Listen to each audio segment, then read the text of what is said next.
Hey everybody, so I'm back. This is Swear to Drunk I'm Not God, season 4, episode 11, and we have a guest that you probably haven't heard from in this season ever. I was about to say, not this season at all. No. Yeah, so obviously it's Dustin. If you're a friend of the pod, you know that's Dustin's I'm back. voice. Dustin's back. Yeah, it's been a minute. I was trying to think of the last episode you were on. I don't remember. It definitely hasn't been this season. And I want to say it was the middle of last season. Yeah, I really don't know. Because last season was shorter, right? Was that last season? Last season I only did 10. I think I was on one of those episodes.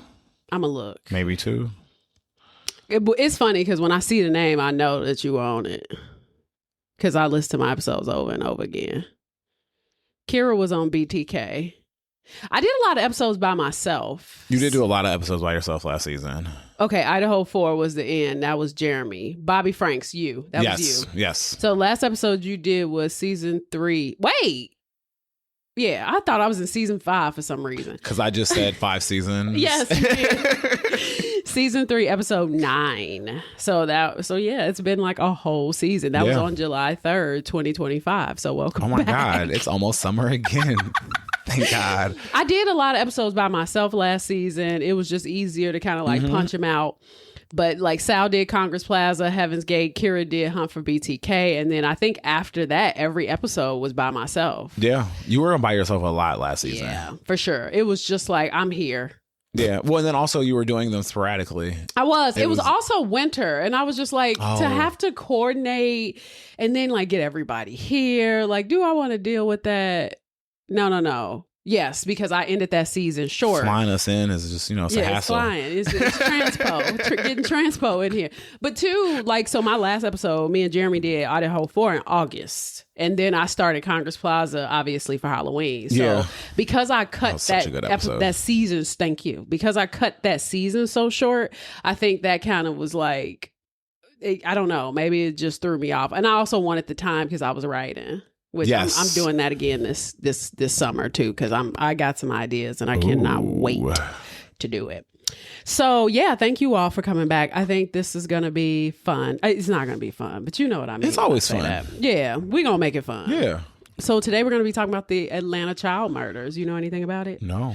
Good. Not even a little bit. Look at God making ways because Atlanta. That's not going to be fun. It's not going to be fun. Children murdered. This is, and I'm assuming they're black because it's Atlanta. They are. And I'm also not, I feel kind of bad because after I did Jane Toppin, well, she wasn't a child killer. I did Pied Piper. I did the Pied Piper of Houston, Dean Coral. And then I just felt like child murder was just like in the air for some reason. But I guess I didn't do a lot of episodes. Maybe I'm thinking of Epstein. That's messed up. Well, you can't stop thinking about him. Can't. He won't go away. Actually, you know what? I don't think I've heard anything about Epstein in a while. Because we're in war. How convenient. Well, that was valid. Point. That was probably the point. Mm-hmm. But I will say I hope you all enjoyed the United States Blackmail. I did 2 parts of volume 1 and 2 parts of volume 2. That was good. Jeremy great. Was such a sport because he had no idea what was going on. He was also hilarious. He was like, "Oh, you're going to talk about that?" The amount of times he said that, my God, my other homeboy said the same thing. He was like, "Is he just like scared of everything?" I was like, basically. I was like, I should start counting how many times he says this. Yeah, and then he tried to say it less because I told him. I was like, "Nigga, you scared of a lot of stuff." I was like, between the Rothschilds, not scared. He's just cautious. No, he's anxious. He's an anxious individual, naturally.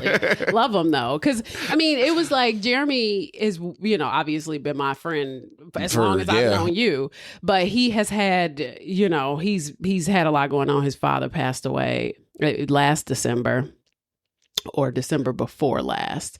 And, he just went through a breakup. He had a lot going on. So I was like, I'm going to bring him to the pod, and help him feel better through blackmail, I guess. I don't know. Did that work? It did a little bit. I mean, because being around you just makes people feel better. Oh, thank you.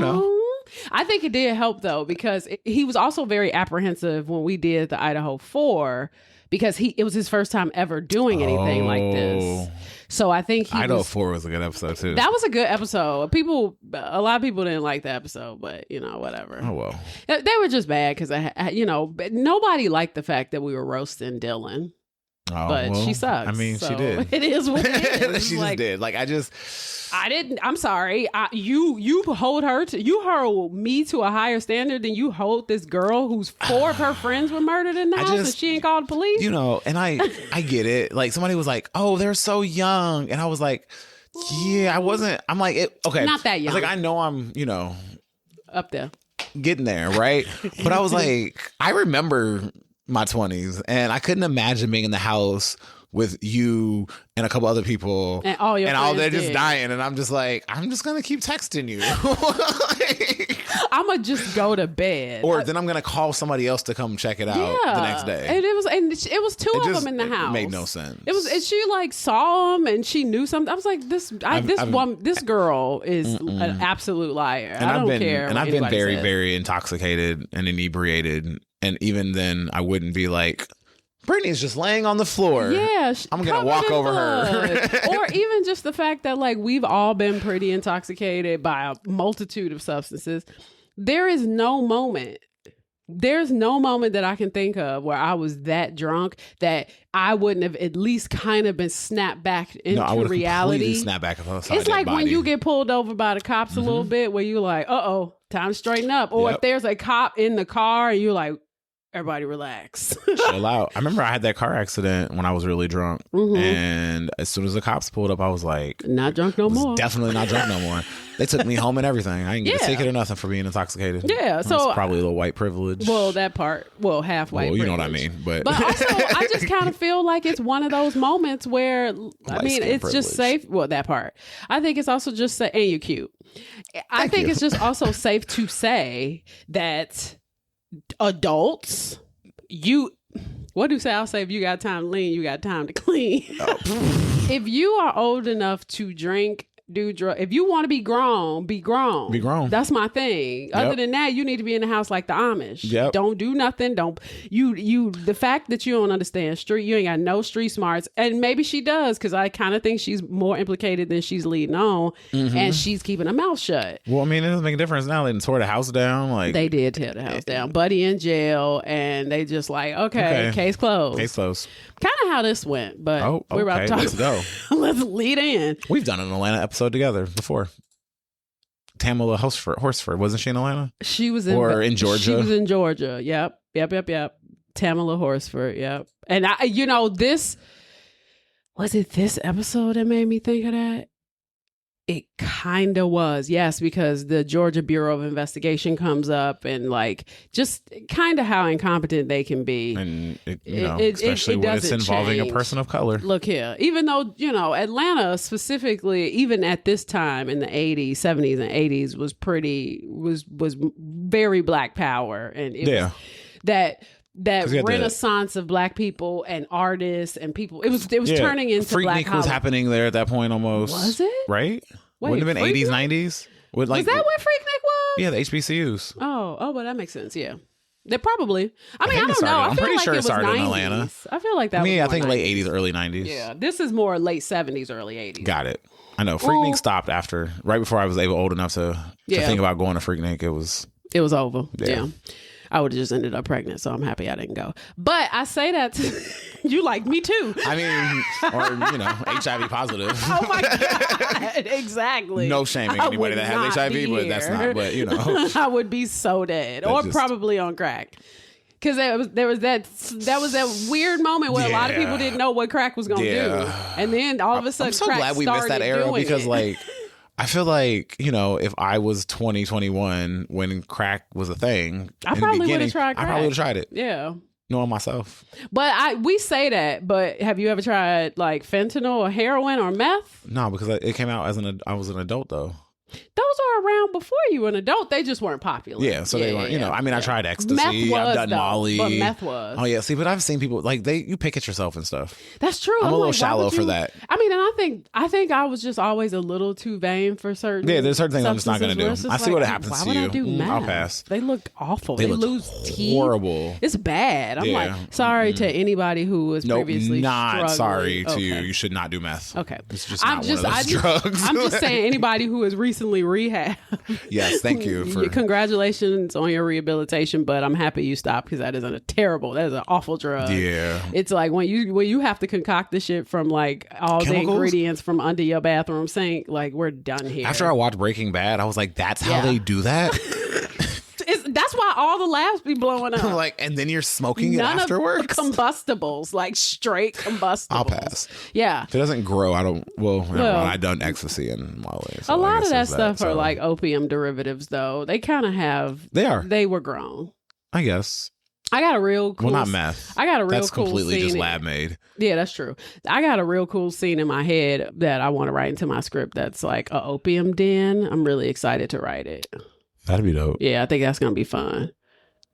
That could be fun. I probably, This show that I'm writing is insane. In the 70s, I probably would have tried heroin. You know what? The only reason why I wouldn't... I mean, I would have bumped it. Is because of the needle. No, I would have definitely snorted it. Oh, Can't You Die? Wasn't that in Pulp Fiction? I don't know. Was it? I'm pretty sure. I mean, she probably did, and she probably did too much of it. Oh yeah, she thought it was cocaine. Because I mean, that's what like pimps used to do. They used to snort heroin. Yeah, that used to be a popular thing. Didn't know that. Yeah. I mean, I thought they just did a bunch of cocaine. You start like the needle isn't first. That's usually an evolution because now you need to get that high quicker. Oh. So you're shooting it directly into your veins. Oh, I get that. So it's not how it starts. I mean, intravenous drug use is something serious. Yeah, like, I'm good. I don't like me. I don't even want to get a. I don't want my blood drawn. Period. But you're right. You got to collect blood and then put it back in. I'm gonna throw up. Yeah, that's why. I would have passed out before. Yeah, before I even got high. That's why people be like, they be like with the GLP-1s. They be like, oh, I can't use those. I'm like, it's not even like that. No. You just literally jam it in your thigh. That's a little bit different. Because like you got tattoos, not the same kind of needle. No. Exactly. You don't even see the needle technically. Exactly. Me and my mom also came up with a cool sleeve for my 40th. Oh, you're doing a sleeve for your 40th? Yeah. Which arm? The right. Okay. Because Josephine's over here. Well, so I mean, you could have been adding to Josephine. Yeah, no, it's a whole movie thing. Ooh. Yeah, it's a whole movie. That's going to be dope. So it's probably going to cost me thousands of dollars, but whatever. There's not that you need to do this, but there's a new Black-owned tattoo shop that takes Afterpay. Shut up. It was on TikTok. Look here, get it how you get it. The work was dope, though. Where they at? They here? I don't know. It was on TikTok somewhere. I don't know. They probably booked. That's what's keeping them booked. Yeah. Is Afterpay. I mean, I ain't mad at you. Because tattoos are expensive. Yeah. And if you want good work, and it's interest free. Yeah, well, depends. Depending, yeah, how you set it up. I mean, I'm interest free for sure because I think I started. No, like Afterpay. I think. Oh, did they change? So they now have a level. Well, there are payments that are zero, and then there are payments that if you do it for more than the four split things. Yep. All right, that was off topic. That was all way off topic. Okay, so let's get comfortable. Back to the kids. Because today we're going to be heading back to the late 1970s into the early 80s in Atlanta. We're talking about the Atlanta child murders. Okay, so between 1979 and 1981, at least 28 people, mostly kids and black boys, were targeted. And the city was basically paralyzed by fear. So for this episode, I read this book called Child Killer by Jack Rosewood. I read his other book too when I did Pied Piper, Dean Coral. I'm 90% sure he was the author. I'm like, you kind of into child killers. And then I also pulled a lot of Chicago Tribune articles of the time, which I'm grateful for the Chicago Public Library and their digital archive because it is lovely. That is. The poison on this episode is the strawberry lemon drop. Ooh, because remember when we were at Adelina and I was like, she was like, oh yeah, she was like, oh, shout out to that waitress. Strawberry lemon drop. I was like, oh, can you make me a strawberry? And then you started drinking. And I was like, ooh, that tastes good. You're like, I want some too. I want one. All right. So we gonna sip. Sip. And we gonna start from the beginning. I'm gonna just tell you who did it. Okay, let's go. Okay, so Wayne Bertram Williams, okay? He was born May 27, 1958 in Atlanta, Georgia to Homer and Faye Williams. And Wayne was an only child. He was born when his parents were already in their 40s. And because of this, he was described as being raised by parents old enough to be his grandparents. Oh, I guess back in that day they were, because they were having kids at 12. For sure. And they reportedly doted on him. Like, both his parents were college-educated school teachers. They were seen as achievers in their little neighborhood of Dixie Hills in Southwest Atlanta. Homer Williams, the dad, wasn't just a teacher, though. He was also a veteran freelance photographer. How dope. He worked for some like big-time black publications like Jet, or was it Jet? It was one of them. I didn't write it down. I don't think it was Ebony. I think it was Jet, as a freelance photographer. And because of his dad's connections and the equipment, Wayne had a press pass from the time he was a teenager. Like, that would be dope. This was like one of them stories where his upbringing was not the problem. Okay. Okay. So now we can just put that out there. His upbringing had nothing to do with it. But growing up, Wayne was considered a bit of a prodigy. He was super intelligent. He was a high achieving student who didn't drink. He didn't smoke. He didn't use drugs. I mean, he was depicted as a very driven teenager. So don't say no, people. Yeah. At what? At age 16, he actually built his own low power radio station out of his parents' basement. Okay. And in a resume that was later retrieved by the Popo, Wayne claimed to be the owner of a radio station and a successful media consultant aimed at creating a new Motown. That was his goal. However, authorities eventually found that the radio station was unlicensed. So obviously, it was a 3-block range station that he operated at his parents' home. It was totally crude. He was known for inflating his accomplishments. So he was faking it until he making it. Okay. Sounds about right in the 70s and 80s. It is what it is. He black. A lot of us had to do that. Now, in school, he was known to stand up for himself, and he gained popularity for helping fix his classmates' electronics, because he was one of them people. He played dozens. Like, you talk about him, he talking about you. Okay. You know what I mean? Like, this ain't really the geek. He geeky because of what he does, but he will set you straight. Yeah. He graduated with honors from Douglas High School and briefly attended Georgia State University before dropping out to pursue talent scouting. Okay. Now, his parents were incredibly supportive of his various business ventures. Wayne was seen by associates as hustling, like a hustler, but a little inept because, again, he was inflating his... He was as a compliment. Yeah. His parents even took out loans and eventually went bankrupt. They were trying to fund his attempts to start this radio station and the music management company. So they were a little too supportive. Yeah, a little bit. Because I'm not going bankrupt for my child. We're going to have to figure something out. Now, despite having no steady source of income, he was known to be a little bit of a free spender. He spoiled. Yeah, his parents went bankrupt spending. Literally. I'd be a free spender too if it was my money. Yeah, exactly. He spent thousands of dollars auditioning young singers, many of whom were reportedly kids that couldn't sing. But one witness, a DJ, said that Wayne wasn't the acting silly type. He was very serious. He truly believed in the kids that he was trying to promote. And he hoped to build a boy group called Gemini because he was a Gemini. Got it. Okay. And it was going to be similar to Jackson 5. So that was the goal. Now, in the neighborhood, he was smart. He was a polite kid who worked in media. But privately, he had a history of impersonating police officers. Well, he likes to act. Okay. Already, we're starting to get this thing where he's starting to impersonate people with authority. At 18, he was arrested for stopping Carl's cars while using a fake badge and emergency lights. Yeah. Okay. You can't be impersonating. That sounds problematic. Yeah, it's a little bit. At 18? Yeah. So, it's a lot.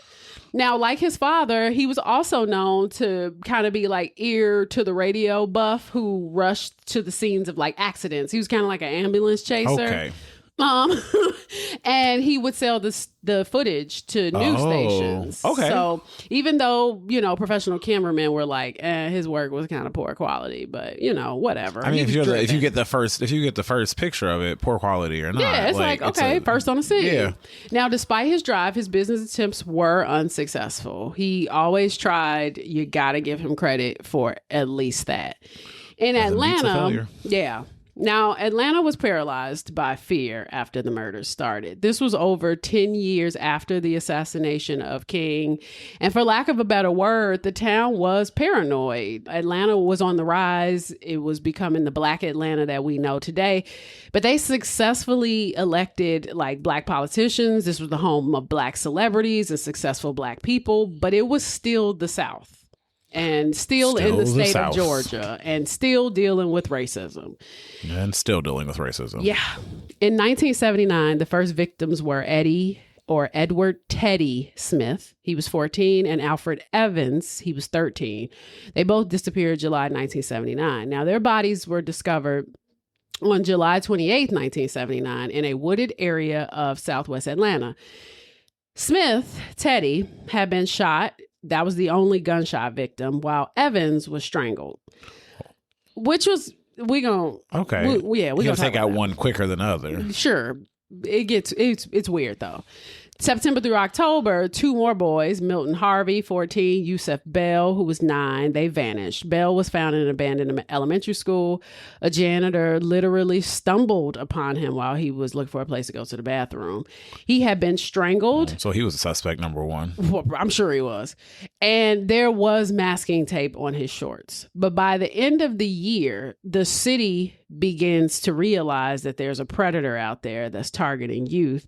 And almost all discovery sites were within a specific geographic loop in southwest Atlanta. And it was connected by about 11 major streets. So these kids are kind of being dumped, not in the open, but off major streets. Okay. These were low income, predominantly Black neighborhoods where kids walked to the store or they walked to the mall alone. Why didn't they do that together anyway? I mean, it wasn't that a thing anyway? It was. It was. They was this is like the latchkey generation. Didn't nobody know where these kids were half the time. Now, March through June of the following year, 5 more children disappear or they're found murdered.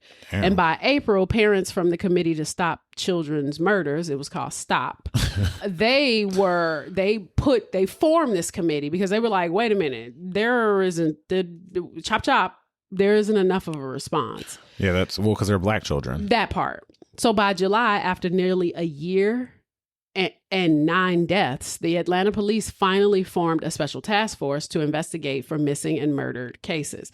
Now, while the very first victim was shot, almost every subsequent victim died of asphyxiation or strangulation, either by hand or by ligature. And many of the children were found fully clothed in the same outfits they were missing in.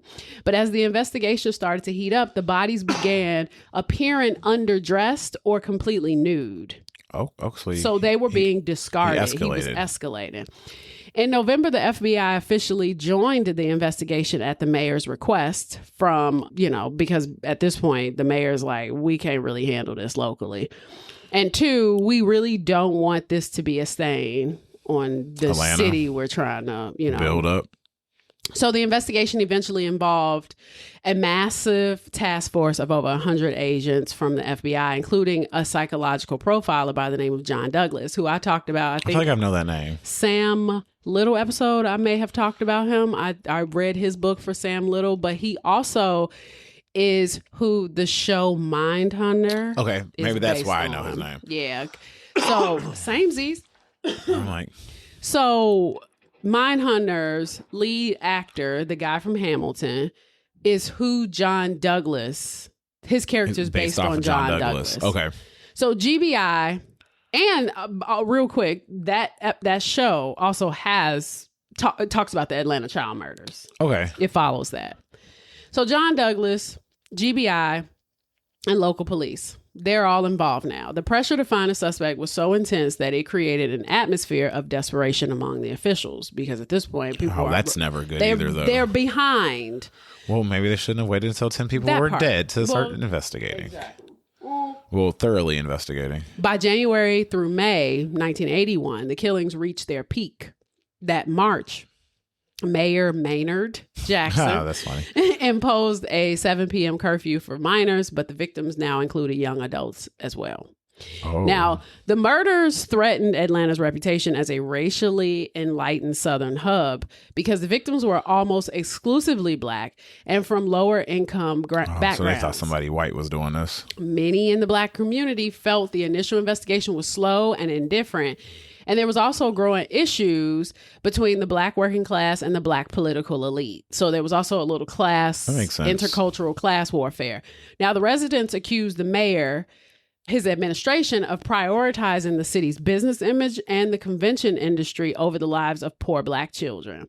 The city's lucrative convention business began to suffer, and business leaders and politicians were desperate for an arrest to restore the city's image. Now, this is something, too, that LA did a lot.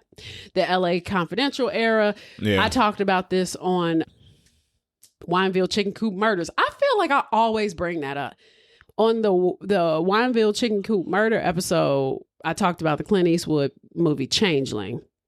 And in Changeling, there was this cloud over LA where they were like, we're getting in trouble a lot.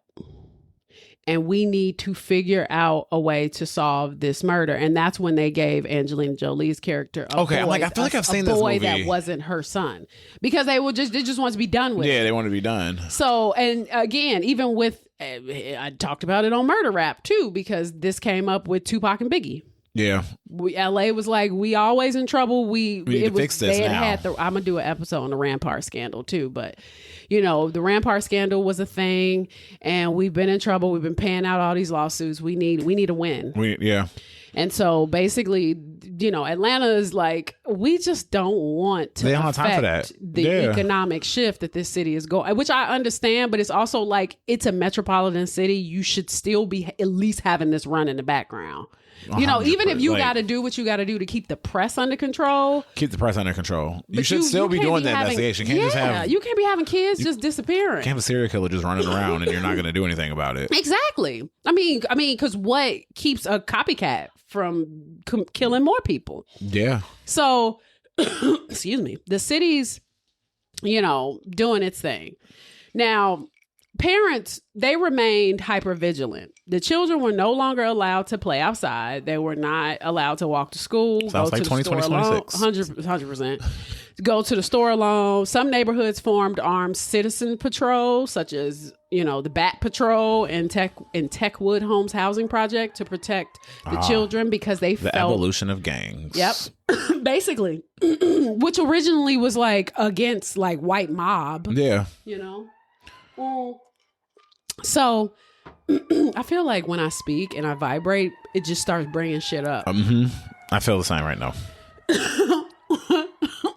So now, Bat Patrol to protect the children because they felt the police were failing to do so. So the Atlanta child murders was becoming this global news story. Now they're concerned. They're like, oh crap. There's a constant presence of national news crews. There's a body count ticker in the newspaper. Here is way too often now. That kept the city in a state of perpetual fear. The official list of victims associated with the Atlanta child murders finally landed on 29 individuals. Wow.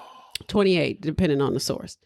Now, given the climate of the time, there was widespread fear that a white supremacist group, the KKK, was responsible. That would be my first assumption. Charles T. Sanders was a white supremacist and a member of the KKK, who was a major subject of a secret investigation. So in 1981, the GBI conducted a 7-week undercover investigation into Sanders and his family after a source claimed that the Klan was planning to kill Black children to start a race war. So a GBI informant reported that Sanders had specifically threatened to strangle 14-year-old Luby Getter because the boy had accidentally bumped into his car with the go-kart. Now, Getter was later strangled, found strangled. The investigation into Sanders' family was closed after Charles and 2 of his brothers passed a polygraph, which sociopaths pass polygraphs. It's about staying calm. Yeah. The conspiracy theory lives on today. And it also is like, I don't regret it. Oh, yeah. So yeah, there's no guilt if you don't have any because it's a reaction, it's visceral reactions. Like there is no reaction because you're assuming that a person has empathy. Yeah. If a person doesn't care about what they did, they're going to pass a polygraph. I mean, and most of the time, especially white supremacists, they don't feel like they're ever going to get in trouble for what they do. Because they usually they don't even fear authority in the same way. Now, the conspiracy theory still lives on today that the Ku Klux Klan was responsible for the murders and that the Georgia Bureau of Investigation, the GBI, covered up evidence. Also, that could be true, too. It could. Also in 1981, there was a man named Tom Terrell who was a person of interest who lived on Gray Street in Atlanta. Terrell lived in an area where several of the young victims were reportedly last seen before their disappearances. Photographs and records from the Atlanta Journal-Constitution archive show that Terrell was known for hosting young people, both male and female, at his house. And he reportedly cooked barbecue outdoors and provided a place for the local youth to hang out, stating that they all come over because I feed them. This is what his excuse was. But his home was nicknamed Uncle Tom's Cabin. And people were like, he's kind of a pedophile. That's like, word. Now, his name appeared on envelopes and in police records as the homosexual on Gray Street. So it could be that he was just gay. He was just gay, which then automatically means makes him a sexual deviant. Yeah. But also, like, I'm sorry, like... You're a grown ass man barbecuing for kids to come over to your house. Yeah, that's a lot. It's a little weird. It is. So he was linked to the child murder case. Now, this was a part of the task force. Their broader and probably more controversial strategy of like profiling and investigating men in the community who had frequent contact with youth, because people were like, just because you're in contact with kids don't mean that you are going to murder them. But Tom Terrell was never charged with the murders. There was no physical evidence linking Terrell or his home to any of the murders. Okay. Now, Jamie Brooks was the owner of a laundromat near where the body of a 12-year-old Clifford Jones was discovered in August 1980. Eyewitnesses reportedly testified to seeing Brooks placing Clifford Jones' body in an area behind his laundromat. And Brooks was not charged at the time, but years after the Atlanta child murders period, he was convicted and sent to prison for rape and murder of a young boy. My throat. Then there was Edward. So then that kid wasn't part of the murders? He was. Oh, okay. He was. But, and we'll talk about the evidence that they had and how they got Wayne Williams, because at the end of the day, it was more about like whether or not we could prove that they were physically in these places with these men. It doesn't seem like eyewitness testimony is fleeting. That man could have been. He worked at a laundromat. He could have been dragging a bag full of old towels. Yeah. But then there was the Edward Edwards story, first and last name. Edward Edwards was a real life serial killer. He was convicted of 5 murders between 1977 and 1996. He was a high profile fugitive who once appeared even on the FBI's 10 most wanted list and even wrote an autobiography called The Metamorphosis of a Criminal. The theory suggests that Edwards was in Atlanta during the height of the murders, and he intentionally left clues or staged scenes to lead police towards a local suspect. Now, this theory overlaps with this CIA FBI cover-up, which we're going to talk about. That's a theory with, CIA always operating in American soil like they're supposed to be here. First of all, they are, but two, my blackmail episode should say enough. It does. It did. It 100% did.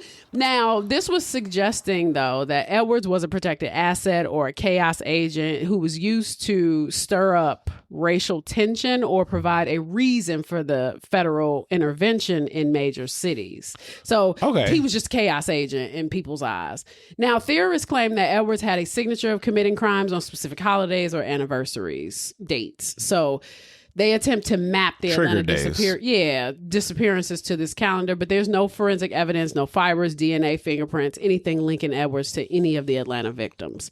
Now, Angel Lanier, 12, March 4th, 1980, was murdered. So it wasn't all boys? No. Okay. There was at least 2 girls. One in particular, this one, was targeted by, they believe that she was targeted by someone she knew. The pathology is all over the place. The reason why it's important to mention this, because then it'll help you kind of like formulate an opinion about how you should feel about Wayne Williams. Well, yeah, because arrested. Like, you know, usually it's all over the place. Yeah, it's usually a consistent pattern. Consistent, yeah.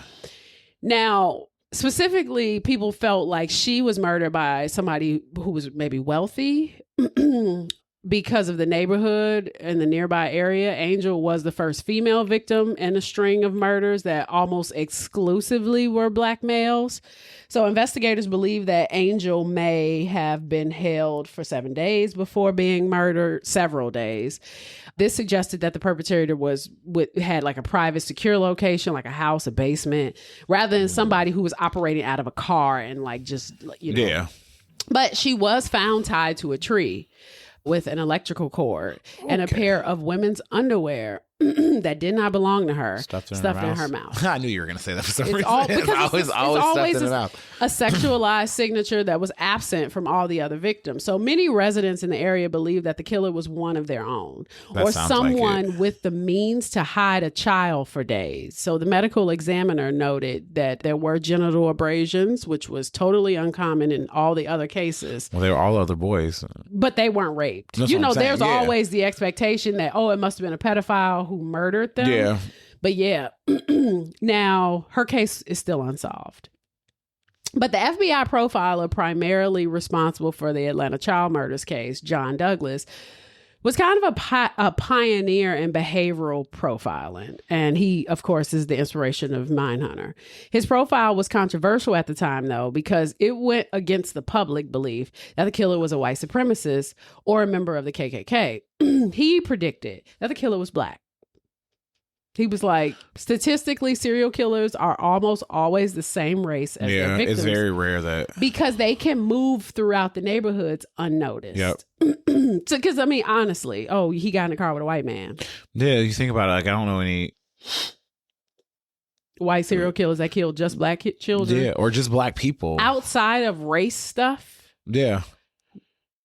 Not like this. No. Just more like that boy. Like, I feel like maybe some of like I guess there was, what's his name? Dahmer killed mostly black men, right?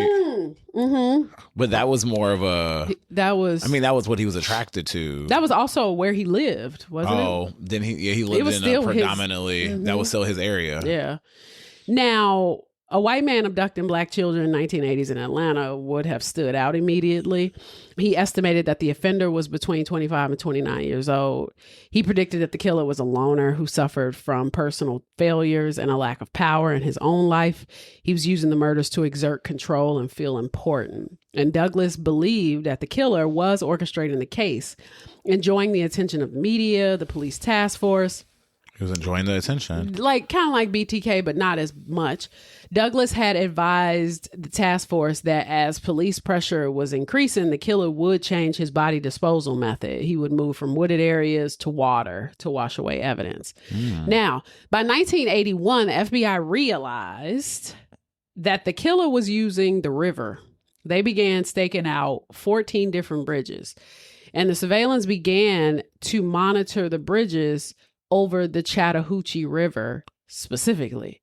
And so investigators realized that since several recent victims had been found in the river, the killer was likely using the bridges as dump sites. Oh, that makes sense. When you first said they were using it, I was like, is he on a boat? Like, yeah. Or, I mean, I would have probably assumed that he had access to a bridge from land, like maybe through the woods. But it's interesting that they went straight to bridges. Because you know what I mean? But having lived in Georgia, it is so incredibly woody. To have to drag bodies to the bottom, to the edge of a river would probably be way too much work. Yeah. And you'd probably leave a lot of physical evidence, like shoe footprints, all types of stuff. So then on May 22nd, 1981, at approximately 2:52 a.m. or 2:59 a.m., depending on the source, A surveillance team on the James Jackson Parkway Bridge heard a loud splash in the Chattahoochee River. Moments after the splash, a 1970 Chevrolet station wagon was seen slowly pulling off the bridge. An Atlanta patrolman and FBI agent stopped the driver, and it was 23-year-old Wayne Williams. At the moment of the stop, though, police didn't have enough probable cause to arrest Wayne. They hadn't found a body yet. But when asked why he was out at 3 a.m., Wayne claimed that he was looking for the address of a singer named Cheryl Johnson for a talent audition. He couldn't provide a working phone number or a valid address for her. He claimed he had simply stopped on the bridge to dump some garbage. That sounds illegal. Yeah. Even though investigators found no trash in the water, he consented to a search of his car. Investigators saw a nylon cord, a flashlight in the back seat, items very consistent with kidnapping or body disposal. And they also found a pair of work gloves in the front seat area and several cameras and a police scanner, which we know he's an ambulance chaser, and a photographer. But at the same time... Do we look at the film in this camera? Well, that part. Because I don't think that even mattered because he didn't take pictures of bodies. So he wasn't that stupid. 2 days later, the new body of Nathaniel Cater, 27, surfaced approximately a mile downstream from where Wayne had been stopped on the bridge. Now, once the body was found, the FBI and Atlanta police initiated a saturation surveillance, which basically means that they were covering everything, and specifically him. They didn't want to arrest him immediately, but they wanted to catch him in the act or wait for forensic results. So a massive team of nearly 30 to 40 agents was assigned to tail Wayne in shifts. Oh, that's intense. They followed him everywhere, to the grocery store, to his parents' house, to the talent scouting I don't know drives. if you could follow me and me not notice you following me. Oh, he knew. Oh, okay. They used bumper beepers, which are early tracking devices, and constant visual contact. Wayne was fully aware that he was being followed. In a display of defiance, he began to play with the agents. He would pull over to take photos of the agents following him, and even held a press conference in his neighborhood to declare his innocence while the FBI watched from across the street. I probably would have done that too. But at the same time, you toying with them, which makes them want you more. Yeah. I mean, but I also wouldn't have been killing children. So that part. I mean, because even if you think of somebody like Gacy was like befriending the police while they were following him. Now, it's crazy. This man essentially, telling the reporters like, hey, I'm a black man. I'm a black entrepreneur. I'm being harassed by the bureaucratic machine. They just looking for a scapegoat. That was his energy. Now, it's a valid answer. I mean, it's a valid not play. Wrong. But are you killing these boys? But are you killing these? All that's true. But are you killing these? But are you killing these people? Yes. Two things can be true clearly at the same time. We could totally be racist and you could totally still be guilty. So now he volunteered the information that he had already taken 3 polygraph tests. He claimed that they proved his innocence, but in reality, the results were inconclusive, which again, polygraph tests do not work with sociopaths. By announcing them himself, though, he tried to control the narrative before the police could leak anything, which smart. But once his car was officially seized and processed by FBI and the Georgia State Crime Lab, investigators found numerous hairs that were later identified as belonging to a German Shepherd, green carpet fibers that transferred from Wayne's home into the floor mats and seats of the station wagon. They found nylon fibers and they found blood. Oh, well. Now, the Georgia State Crime Lab and the FBI lab eventually confirmed that there was this rare yellowish green carpet fiber that was found on the bodies of the victims that matched the carpet in Wayne's bedroom and his station wagon. Where did he live? Who did he live with? His parents. Oh, so he's taking these kids home to his parents' house. Now, mind you, he's talent scouting for a Jackson 5 group. Yeah, I guess. He got a makeshift radio station in his house. I personally, at 23, do not want to hang around with a bunch of boys, but I don't talent scout for a Jackson 5 group either. Well, I mean, with that last victim was 27. That part, yeah, that part. But I'm just saying, like, the other victims, because not all of them were that old. Yeah, no, but Yeah. I don't know. Like, It's I mean, if I was his parent though, right? And like, you got all these kids. here? Like, I get it. Like, you're trying to form a group, but ain't none of them making a group. Honestly, I would also just say maybe we should. His parents, I guess, were a little bit older too. They had him when he was 40, so I guess they were trying to be supportive in their 60s by then. Yeah, but I would probably be like, maybe we should rent a space, or like they were bankrupt at some point. Yeah, yeah, they were. But this needs to be in the open, or at least their parents need to be here. Yeah, there needs to be something else, like, because you're not gonna have me on the hook. It was also the 70s and the 80s. Like, they didn't think people were actually murderers, even though everybody was murdering, or even though everybody was murdering everybody. There's that. Now, specifically, there were fibers on this boy, Eric Middlebrook, who was 14. He was killed May 1980. And the carpet fibers also were on Jimmy Ray Payne, 21, who was killed April 23rd, 1981. Nathaniel Cater, 27, the one found in the river as well. He was killed May 22nd, 1981. Jimmy Ray Payne and Nathaniel Cater were found a month apart in the Chattahoochee River. Now, Eric Middlebrook was found behind a bar. A detective of the Atlanta Police Department noticed something like pretty strange. When they tested him, there were fibers on Eric's tennis shoes and in his hair. The fibers found on Middlebrooks was consistent with a very specific type of yellowish green carpet fiber that was manufactured by West Point Pepper Rail Company. Now, this was important because they only manufactured this carpet for 1 year, and it was a brand called Luxair. So he just so happens to have like one of the most unique carpet types ever. You did it. Now, this rare carpet fiber matched the carpeting in Wayne Williams' bedroom in his parents' home. The FBI later testified that the likelihood of these fibers coming from any other source in Atlanta was extremely low because the carpet had been discontinued years prior. Wow. So there were neighborhood rumors, though, as well, of Eric Middlebrook possibly being murdered by someone else because he had recently testified against 3 juveniles in a robbery case. And many in the neighborhood believed that his death was more like a snitch killing and that Eric had apparently left home with a hammer to fix his bike, which I'm like, who needs a hammer to fix a bike? But I don't know. I don't fix bikes. And he was killed by blunt force trauma, though, which was consistent with a hammer. So they took his hammer and beat him. Probably. I remember when I was in high school, this girl came back up to the school with a hammer to fight, and they took it from her and beat her up with it. I was like, how you bring a weapon to the fight and they take it and beat you with it? That's wild. Yeah. It's like, just don't bring a weapon. Just get beat up. Just get beat up. Well, she did get beat up. That's why she came back with the weapon. Well, that period. She was like, I'm not getting beat up again. Then she got beat up again. Almost killed. Because that's kind of attempted murder when you think about it. Yeah.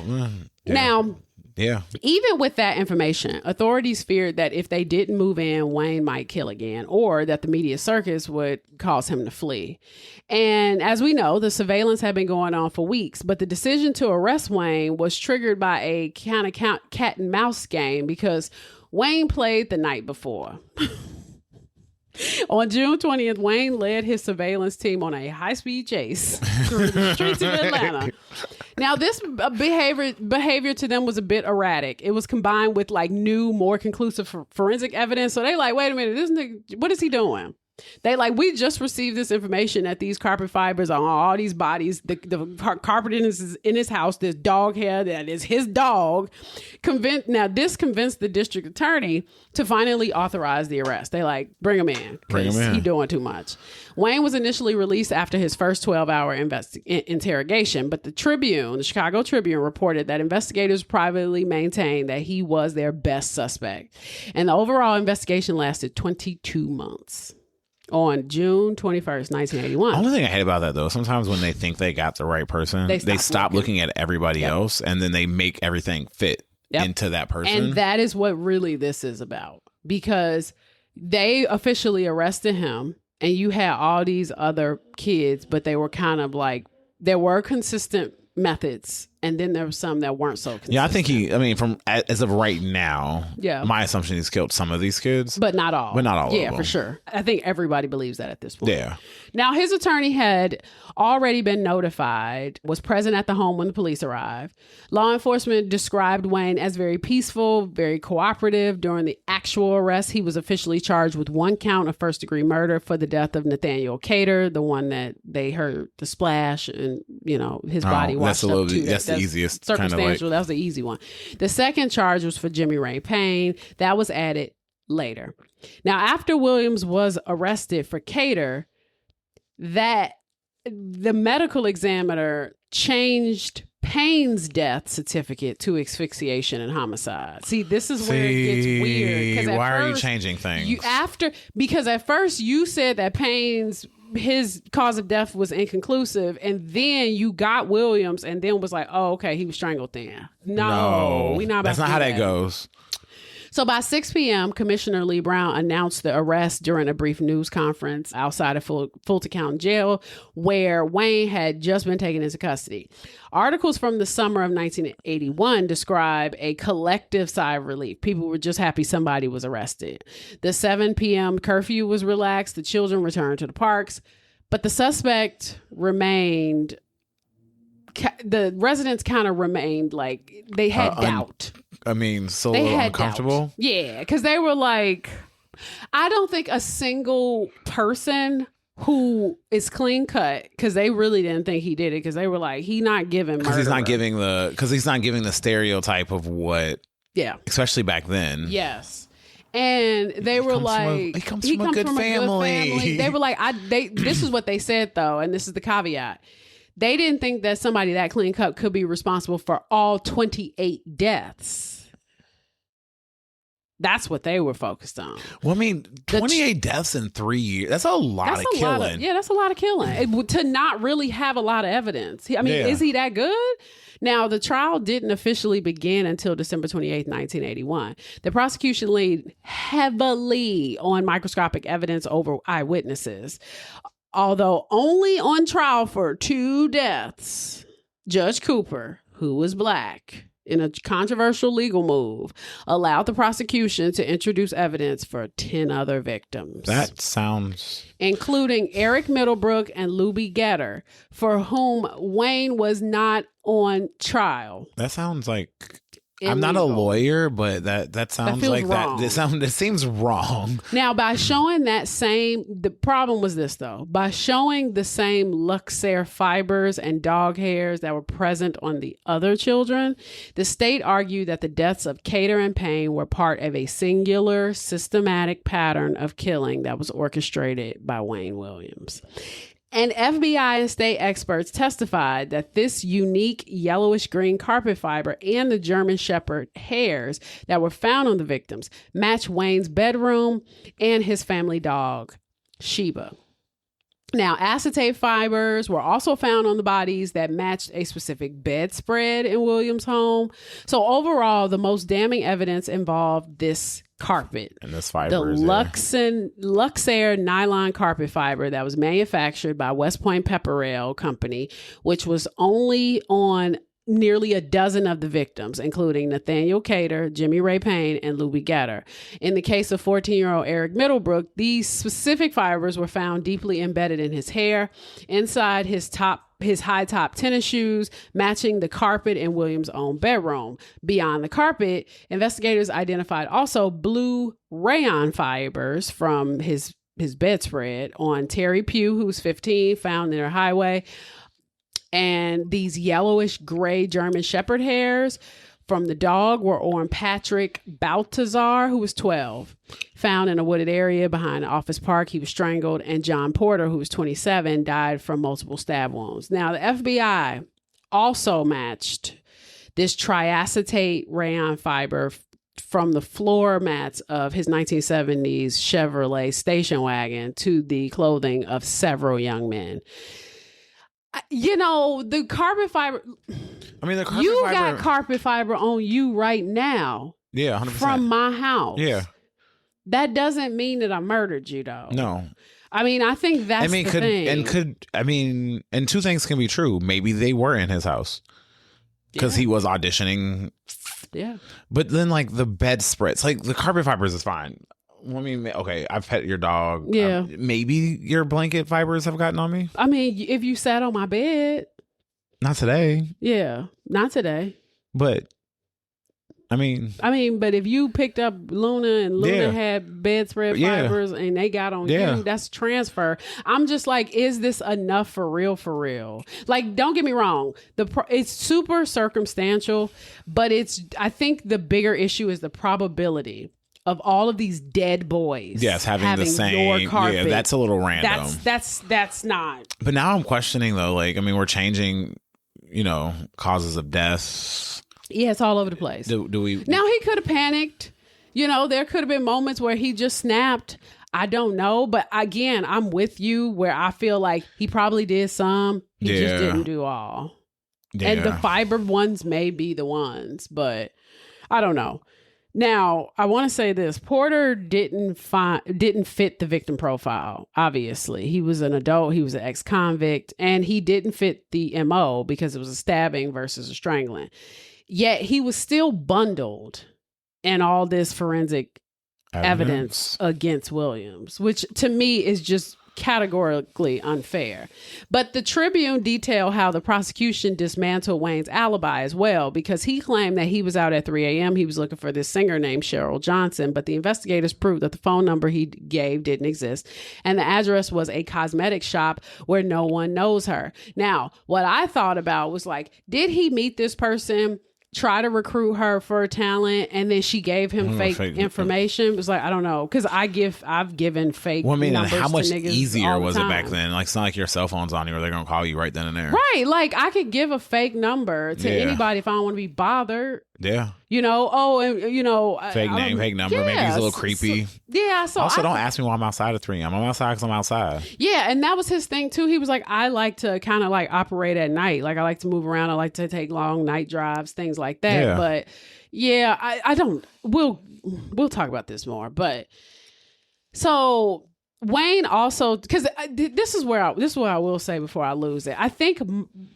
I appreciate the art of profiling, because there is an expectation that psychopaths and serial killers typically operate with a certain modus operandi. Okay, fine. But when it comes to like how the prosecution try to dismantle alibis and try to form opinions based on how they think somebody should behave, you cannot tell a random individual how they're supposed to behave. Nope. I may do something weird because every now and again I do weird shit. Yeah. That don't necessarily mean I went on a killing spree and decided to kill a bunch of kids. Also, just because you have some information that contradicts what I'm saying, like Cheryl Johnson, maybe she just didn't want to talk to me. Maybe I was scouting her to sing in a group or to work with me, and she didn't like that I was weird and she gave me wrong information. These are also very possible all plausible things. And so I think that that's where I kind of get stuck with a lot of this, is just the fact that there is this level of certainty, like people definitely act like this. And it's like, people don't definitely act anyway. And he is kind of strange. Yes. So you can't necessarily try to use normal people as a barometer. No. You know? Yeah. No, I mean, yeah. I don't. Everything that's why it's circumstantial. All of it can be explained away. Yeah. He clearly didn't have the best representation. I mean, he did though. He had a black female attorney. Oh. Who seemed lovely. Okay. But she was seasoned. She had, she was, he didn't have no like public defender. Okay. Sure. Oh, I mean, I guess it was I guess his parents probably wouldn't let that happen. I think it was just that it was the state versus him. Yeah. And I think that they really, now again, I'm not saying he didn't do these things. I don't know. I wasn't there. But I'm just saying that I've read a lot of cases. And generally, there has to be more than this for you to nail something. Now, mind you, he was only convicted of 2. Remember, you got to remember that. He was only convicted of 2. But still, for you to even say, because now that affects how he's paroled. Yeah. If you said, oh, I did 2, and then they look and they like, but we got here that, okay, you did 2, but knew you were convicted of you two, may have done but you've done the 26. rest of these. Yeah, like it's the optics. It's just it don't work for me to sense. ever get out of jail. Oh, I mean, you never getting out. No. So ever. no, he's not ever getting out. Now Wayne told investigators he had gone to Sansuchi Club to get a tape recorder that he had lent to the manager, but the club manager testified that Wayne actually came to get the recorder on Friday night after he had already been questioned by the police, not on Thursday night. Okay. Maybe I mixed up the date. dates. Shit, I thought today was Thursday for half the day. Same. I was like, oh, I need to close the books because I was napping earlier. And then I was like, oh, wait, no, it's Wednesday. Right. It happens. It happens. On February 3rd, 1982, the prosecution presented a black car seat that was removed from the vehicle used by Wayne. And a forensic serologist testified that she found blood traces on 3 areas of the seat. Now, hear me out on They had car seats back then? the car seat, like the actual car seat. Oh, not like a kid car seat. They probably did, yeah, but that's not what we. That's not what we're talking about. Okay, no. I was like, why did he have? I was like, why does he have a kid car seat? Yeah, no, a literal car seat. He took the whole seat out of the car. But the thing is, too, and even this, and this is where I also would like to say, there's also the likelihood that evidence was planted on this boy. Oh, 100%. I mean, they had to because it was, again, they had the pressure of wrapping this up. Yep. They wanted to make it go away. Yep. He was weird. He's weird. And he was arrogant. And yes. The arrogance, I think, alone sealed his fate. Oh, 100%. And he probably did a couple of them. Yeah, for sure. Now, it's like that. We always got to get back to that. Now, type B matched the blood of John Porter. Type A matched the blood of William Barrett, who was 17. Nope. Me neither. Not at all. I keep saying I'm going to get it tested. I really don't. I need to know, though.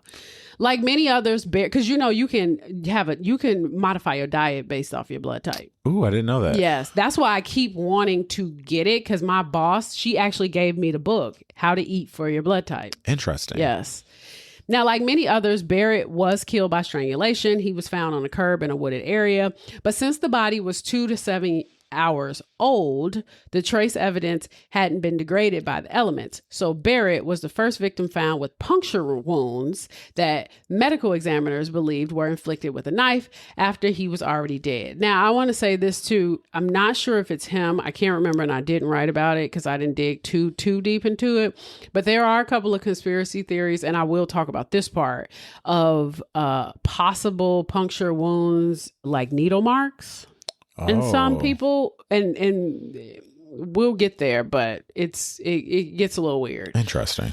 Now, Wayne was not charged for these murders, but the prosecution introduced this evidence to establish a plan, a scheme, a pattern, a bent of mind, and an identity, which is what Atlanta calls it.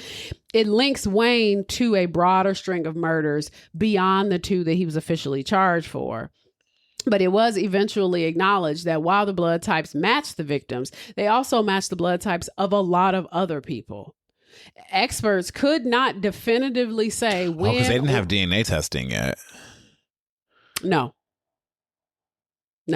So they could just do the blood type. Right. But half of the world has the same type blood. A or type B or... Now, experts could not definitively say when or how the bloodstains got into the car. But the prosecutor's case heavily relied on these carpet fibers that were found on the victims that allegedly matched the carpet in Williams' You better hope home. I don't die when I go home tonight. Yeah, because you going to jail. Experts claim that this specific carpet was not manufactured until 1970 or late 1971. And Homer Williams testified that the carpet was actually installed in 1968. Did Luna come in? Mm-hmm. How's she getting here? Sure, here though. He distinctly remembered the year because their German Shepherd puppy, Sheba, had gnawed on a remnant of the new carpet left on the carport shortly before Christmas that year.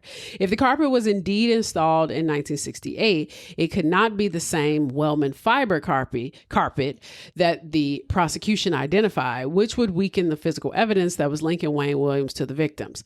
Dr. Harold Dedman, that's his name, an FBI specialist in trace evidence, defense explained that the complex process of using light to analyze the fibers. You can shine pure white light through a fiber and it breaks into tiny rainbows, which is called refractive index. And if two fibers produce identical light patterns, it is a strong indicator that they share the same chemical and physical properties. Now, the core of the prosecution's case was this fiber. Dedman's task was to link these microscopic traces to the carpet in Williams' homes, and Dedman issued a critical caveat. The fibers are not like fingerprints. He warned the jury that while the fibers can be powerful part of the case, they are circumstantial and cannot be used as indisputable proof of guilt. The defense argued that much of the state's evidence was collected after Wayne was already arrested, suggesting that the evidence was tailored to fit the defendant. On February 13th, 1982, Gwen Harding, she was described as his girlfriend. She testified to prove that Wayne was not homosexual because, of course, he killing little boys. He must be raping them. Now, this was a move to counter... Oh, wait, he had a girlfriend? If you want to think that that's what this was. Okay. This was a move. They think he was asexual. Okay. And as a person who is asexual to a certain extent, because I'm considered a demisexual. Yes. Which is on the asexual scale. Okay, that makes sense. So technically I'm LGBTQIA+. This was a move to... Everybody is these days. Yeah, seriously. This was a move to counter the prosecution's argument that Williams's alleged crimes against young men and boys might have been sexually motivated. And Harding testified that she had known Wayne for about 11 years, saw him almost daily. She confirmed that they were intimately involved and that he showed affection for her as a woman.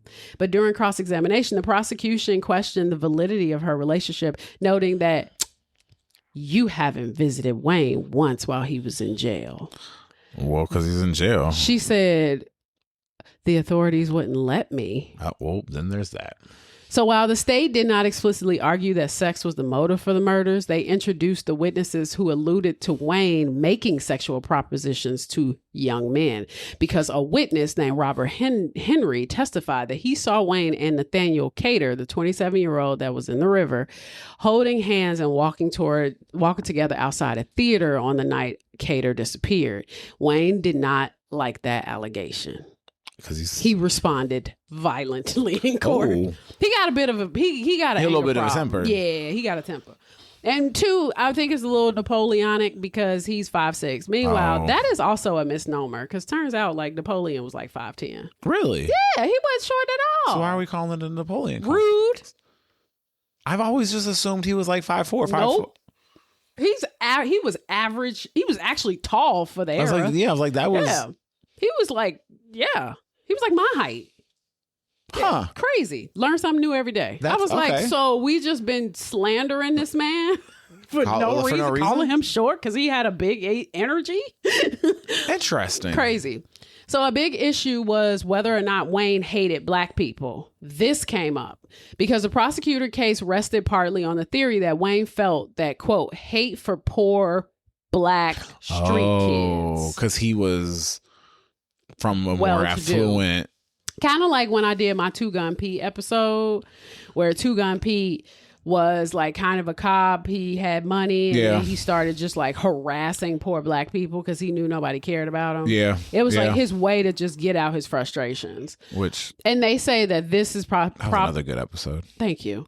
They were saying that this possibly drove him to murder. Now, witnesses testify that Wayne had expressed a deep disdain for streetwise or low-class black kids. A witness testified that Wayne stepped in to help her youth group and when their talent show was kind of falling apart, and her defense was that, hey, he was actually dedicated and he put a lot of energy into helping black kids. So the defense argued that Wayne's interactions with young people were part of a genuine and amateur-ish attempt to become a music producer. That was it. But several of Williams's co-workers and associates also testified. And he had co-workers? As in co-workers, I mean associates. Like when he was trying to do the music thing, he did know he had people. He had a real job. Yeah, he knew people in those circles for sure. Oh yeah, he had a press pass since he was like 12. So. Yeah, I mean he was like working with people. Yeah, that makes sense. He was like he was always looking for a mentor. He was just always that type. But they testified that they saw scratches on his face. Oh, they saw scratches on his arms. That could just be rough sex. That part. Sharon Blakely, a former business associate of Wayne.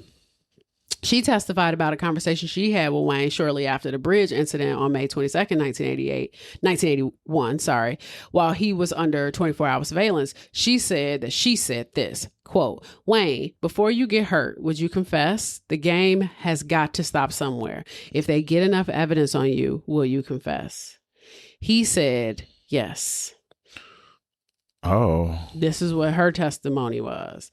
Now, the primary defense witness, Dr. Daniel Stowens, he was a pathologist from New York. He testified that the original autopsies performed on the victims were so poorly executed that they were scientifically worthless. Oh. Stowens admitted he had not personally dissected the bodies of the 28 victims, but had reviewed the reports and the conclusions. And he argued that based on those reports, many of the deaths could not be definitively ruled even as a homicide. Okay, so that sounds about right. And I mean, in a bold move, the defense called him to testify that the two victims, Nathaniel Cater and Jimmy Ray Payne, may not have been murdered at all. The state challenged Stowens' credentials and his lack of direct involvement with the physical evidence, and they attempted to paint his testimony as detached and unreliable. So in many cases, the official cause of death was listed as undetermined or probable asphyxiation. But because many victims were found in water or heavily wooded areas, decomposition made it impossible to find the specific marks of manual strangulation, which would be bruising or a hyoid bone fracture. But unlike many serial killers who leave behind signatures, these victims were found nude or partially clothed with almost no external trauma. And that led to the theory that the killer was someone who knew how to kill efficiently and quietly. I just don't think that would have been Wayne. Yeah, that doesn't give me him. No. Now, after reviewing 90,000 autopsies over 30 years, Stowens argued that there was no evidence of trauma, hemorrhage, broken bones, or stab wounds on the bodies. That's interesting. He suggested the cause of death were inconclusive, directly challenging the state's assertion of strangulation or asphyxiation. And the chief defense attorney, Alvin Bender, he argued that Wayne was a victim of an elaborate conspiracy involving the police task force and a bureaucracy of justice in Washington, implying that the pressure to solve the high-profile case led to a rush to judgment. Interesting. So but also not believable. Not surprising to me because, black people we'll find out 40 years later, people are like, oh, such and such is out of jail after doing 30 years in prison. They didn't even do it.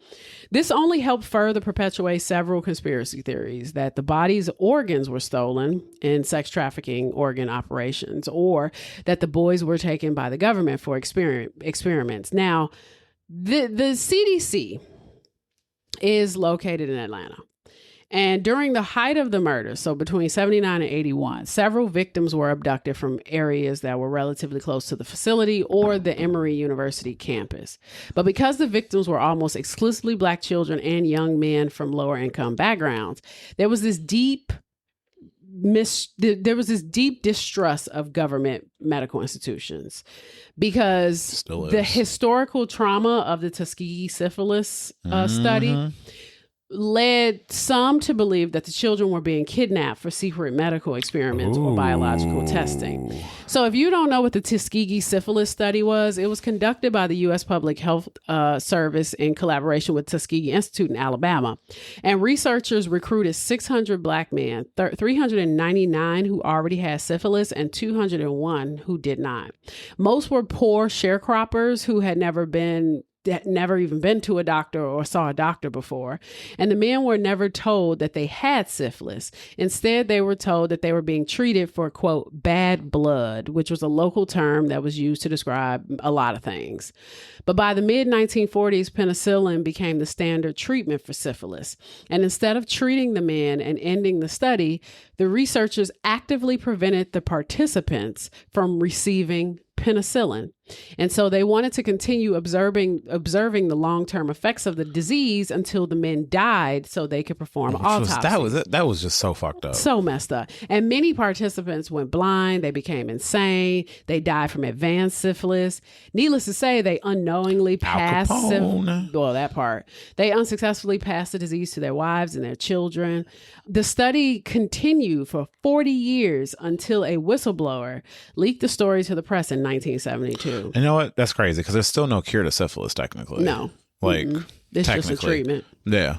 The survivors and their families eventually received $10 million settlement and a lifetime medical benefit. But when you hear people in Atlanta in 1980 talking about the CDC or like medical experiments on Black children, they weren't just being paranoid. No, that's valid fear. That's a valid fear. They were speaking from a historical reality where the government had actually used Black bodies for secret medical observation without their consent. Just only a few decades prior. They would not have known until 1972 from that whistleblower. So this is like, what, 8 years later? Yeah. So now, the Wayne Williams theory involves something called interferon, which is a protein used in immune system research. At the time, the CDC and various labs were conducting high-level research into cancer treatments and viruses. And so a rumor circulated that the killers were harvesting natural components from the bodies of young, healthy Black males to create or test specialized medicines. And Wayne himself said that this was the case during his trial. He literally says it. And what's crazy is he's like, in subsequent interviews, he keeps saying that he's a fall guy for a much larger state-sanctioned operation.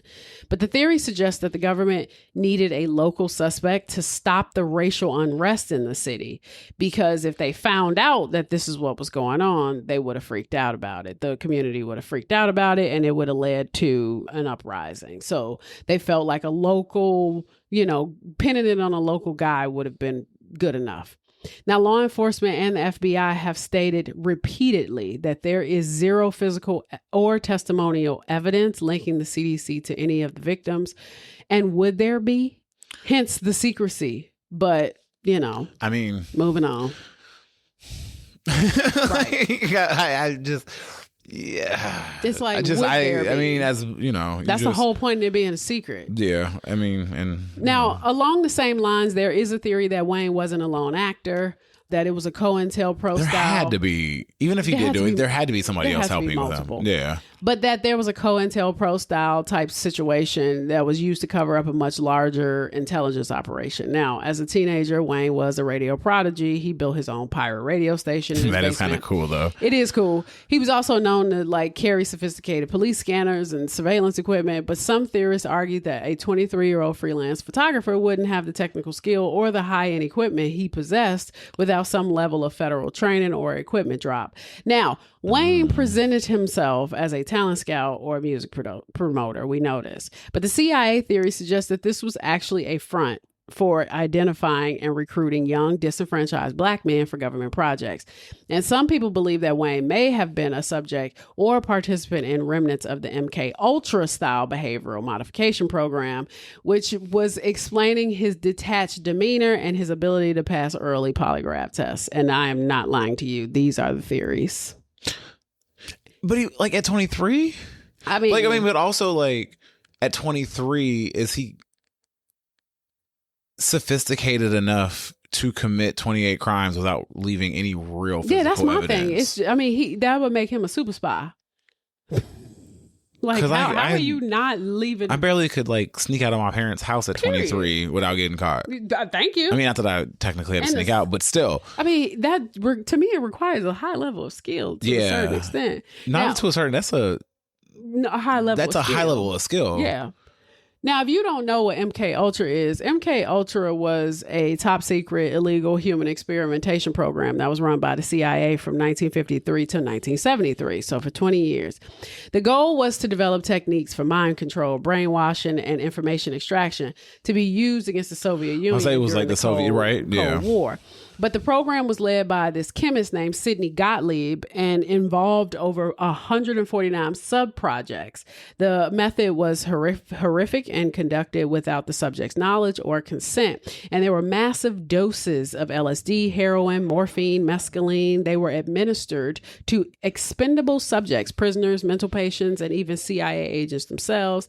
They were keeping subjects in total darkness about all of this. They were silent for days to break them for days to help break their psyche. They were using high voltage shocks to reset a person's memory, attempting to create these Manchurian candidates who were basically people that could be great movie that could be triggered to perform an action. So like an assassination by a specific word, a sound, then they would have no memory of it at all.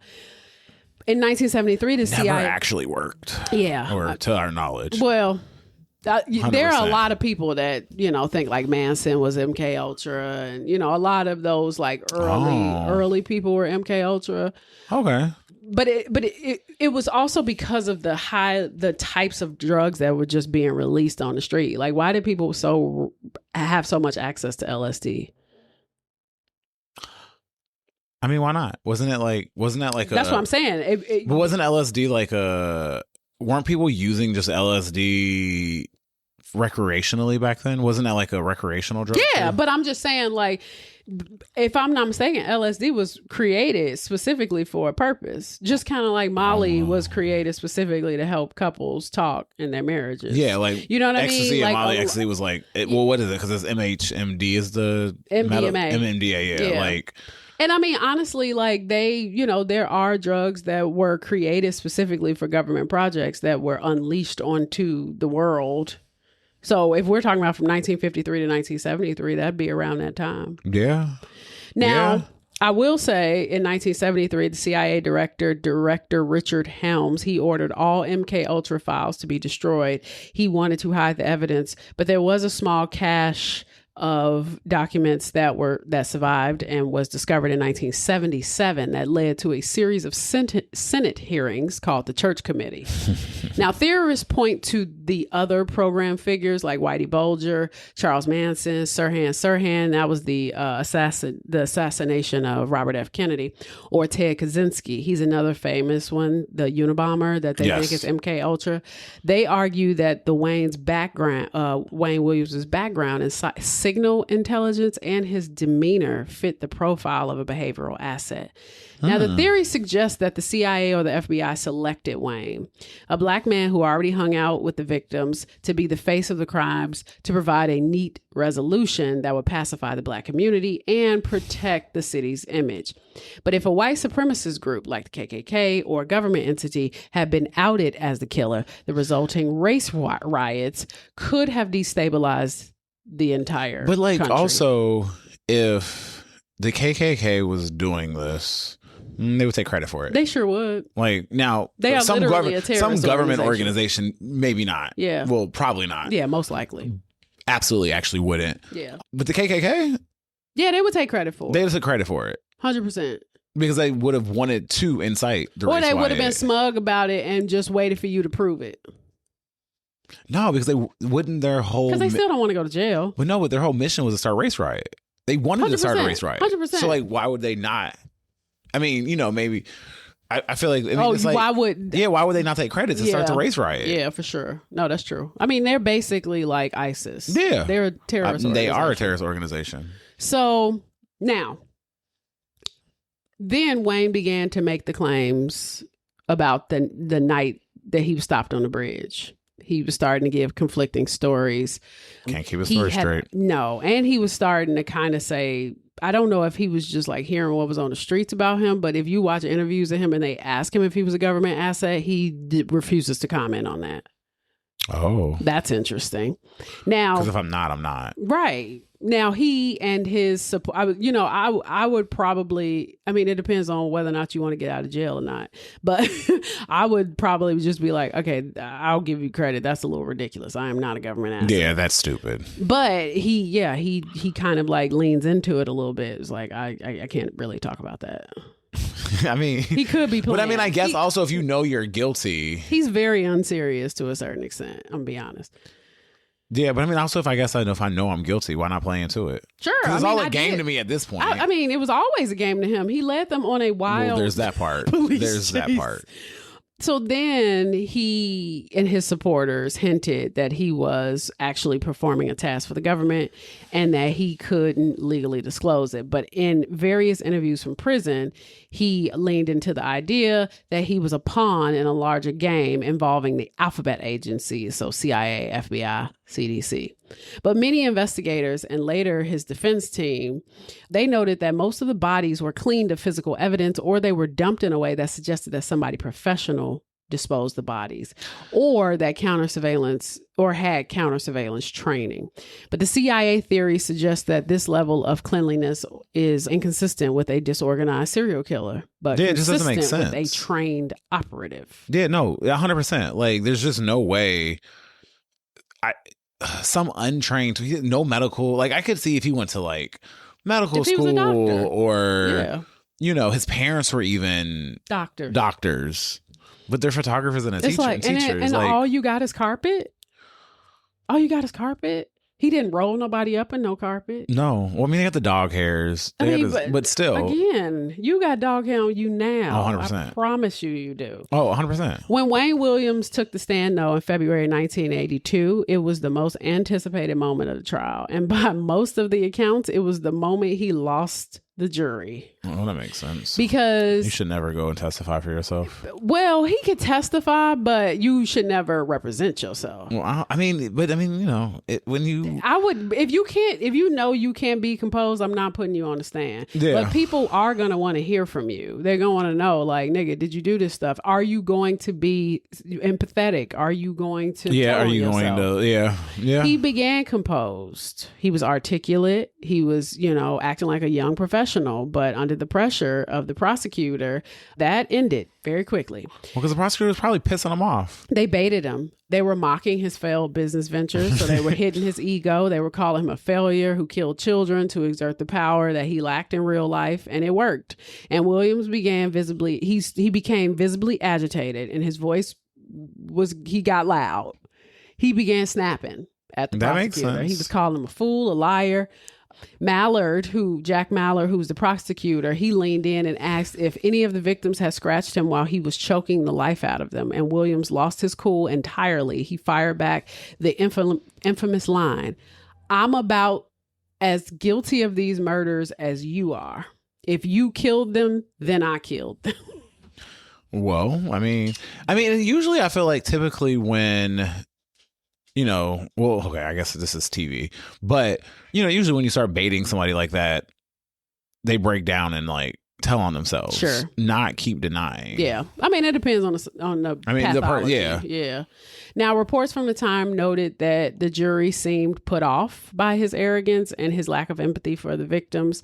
The prosecution has successfully painted a picture of a man who was arrogant, who lies, and who is prone to rage. So to the jury, they were like, oh, well, this is easy. Yeah. On February 27, 1982, after 11 hours of deliberation over 2 days, the jury of 8 Black people, 4 white, 9 women, 3 men, returned a unanimous decision. Wayne Williams was found guilty on 2 counts of first-degree murder for the deaths of 27-year-old Nathaniel Cater and 21-year-old Jimmy Ray Payne. And Judge Cooper immediately sentenced Wayne to 2 consecutive life prison terms. Under Georgia law at the time, this was the maximum sentence allowed since the prosecution did not seek the death penalty. But true to his very defiant nature throughout the trial, Wayne maintained his innocence until the very end. But before being led away in his handcuffs, he told the jury and the judge, quote, "I've maintained my innocence from the beginning and I still do." He expressed sympathy for the families of the victims, but insisted that the real killer was still out there, claiming that the state has simply found a convenient target. Sounds slightly right. Authorities stated that while Wayne would not be tried for these additional deaths, the pattern evidence presented during the trial was sufficient to attribute the killings to him. This move was met with immediate pushback from several of the parents because they felt that the state was just clearing the books without providing specific proof for each individual child. There was public frustration that stemmed from the fact that while Wayne was convicted for 2 murders, authorities used that verdict to close 24 other cases without individual trials. Several rumors continued to circulate by 1985, suggesting, 1, the killers were actually members of the occult group, which was ritualistic killing. So several of the kids were found in ways that suggested that the bodies hadn't just been dumped, that maybe they were posed. And there was very little blood at the scene, which led to local rumors that the children were drained for ceremonies. Okay. As we discussed with the autopsy, some bodies were found naked with their clothes neatly placed, which some interpreted as a sign of cleansing ritual rather than a standard forensic cleanup. But the carpet fibers and the dog fibers or hairs pointed to a domestic environment, a house, a car, rather than a temple or a ritual site. So profiler John Douglas argued that the killer was a lone wolf who enjoyed the power of the kill and not someone that was bound by the rules of a ritual or a group. But then there was the Ku Klux Klan, because in 1986, Spin Magazine and later the GBI, there was an informant that revealed that there had been this massive secret probe into the KKK during the murders, that the GBI had wiretapped, what's that nigga name? The white dude that they call, I didn't write his name yet, but I talked about him earlier, Charles T. whatever his name was, that they wiretapped him and they caught him on tape praising the murders and specifically threatening to kill a child who tripped him. And that child later did turn up dead. But this entire investigation file, which reportedly contained dozens of interviews and recordings, was never handed over to the Wayne Williams defense team. Of course not, because then it would have contradicted their story. Yes, they were sticking to that. Then there was the pornography ring, because investigations into local adult bookstores, they found out that Wayne worked as an undercover security guard for 2 adult bookstores in Atlanta. He held these positions for approximately a year, but the exact window when this was the exact window of the abductions, like when they were starting to escalate. So the shops were located in these areas where a lot of the victims were known to hang out, and 2 store clerks picked Wayne in a police lineup, and they testified that he worked at the shops under the same management, monitoring the floor to prevent theft or disruptions, and that he provided a 5-page resume to the reporters and the FBI that listed his radio work and tallies counter, but he completely left out the adult bookstore jobs, which I'm like, duh. I mean, it was a hustle. And that wasn't a time when, you were taught to do bragging. 1 page for a resume. He was like, here's my resume book. I'm 23, by the way. Leonardo da Vinci had the first resume. Yes, I know. He created it. Yeah, I just learned that the other day. Yeah.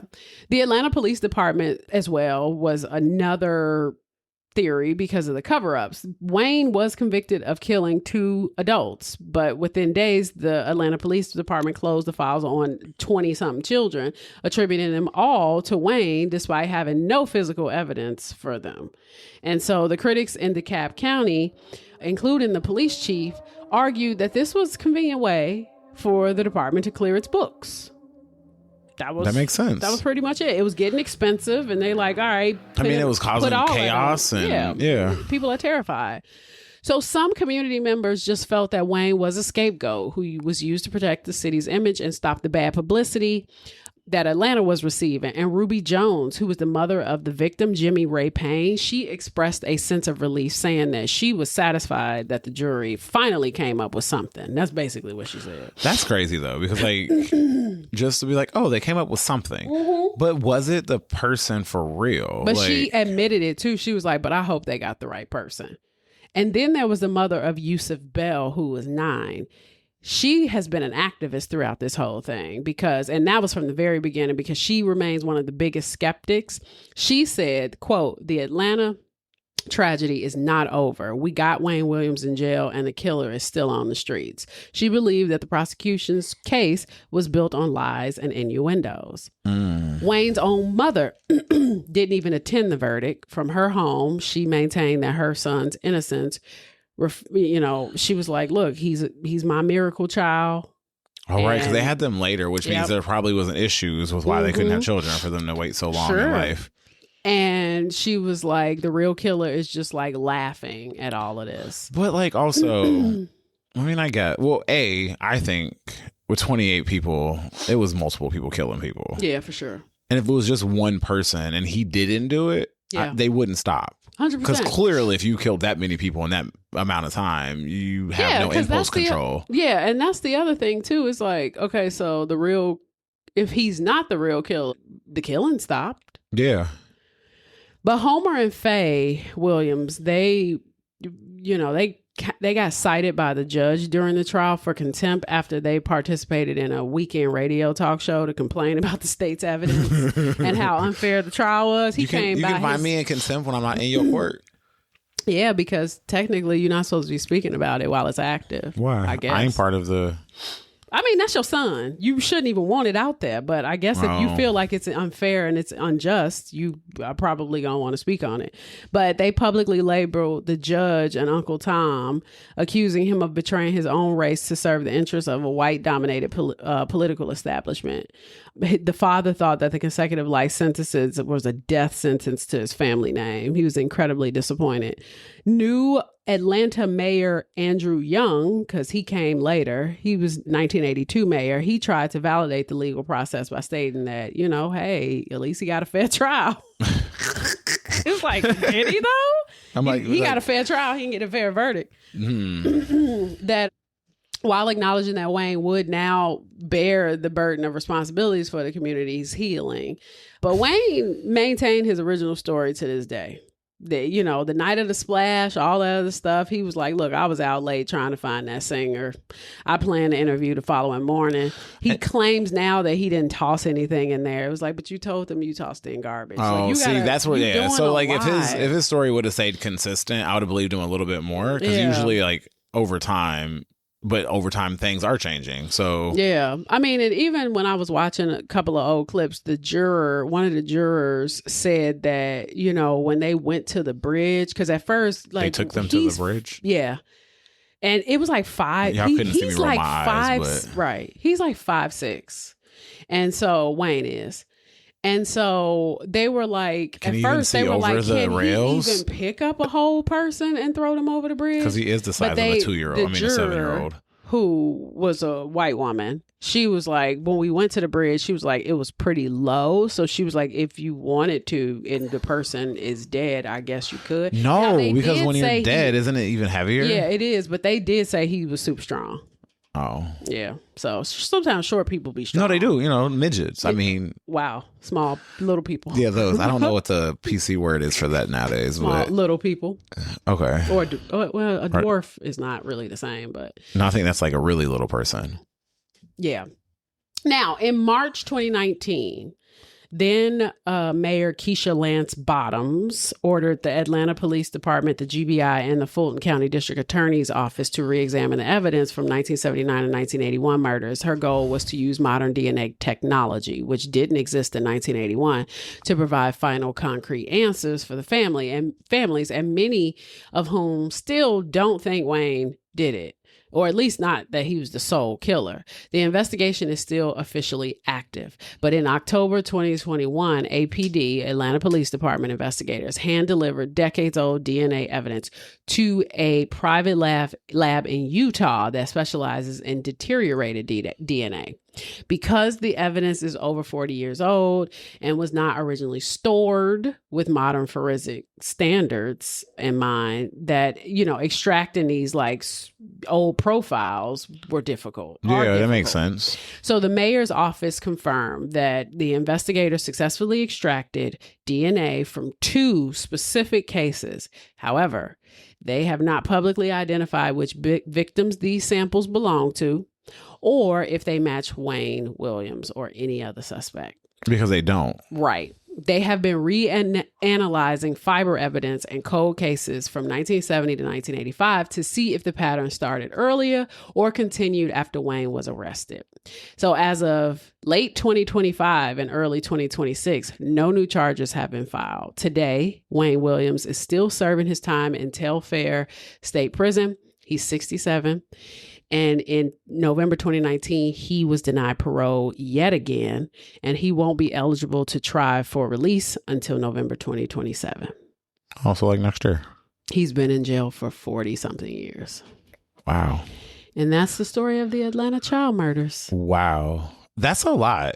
Yeah. And I find it really hard to believe that he did all those murders. Yeah, I'm not really buying it. Like my mom kind of, she was like, she's known about this longer than me. She was kind of like, he was being weird. I'm like, yeah, he was being weird, but a lot of people being weird. Yeah.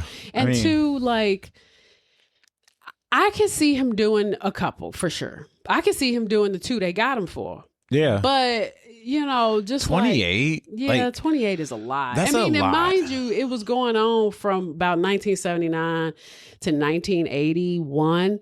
Which means he would have had to been on a killing spree for 2 years. And he lived at home with his parents and they didn't know anything was wrong. And you ain't got no physical evidence in the house outside of dog hair and carpet fibers.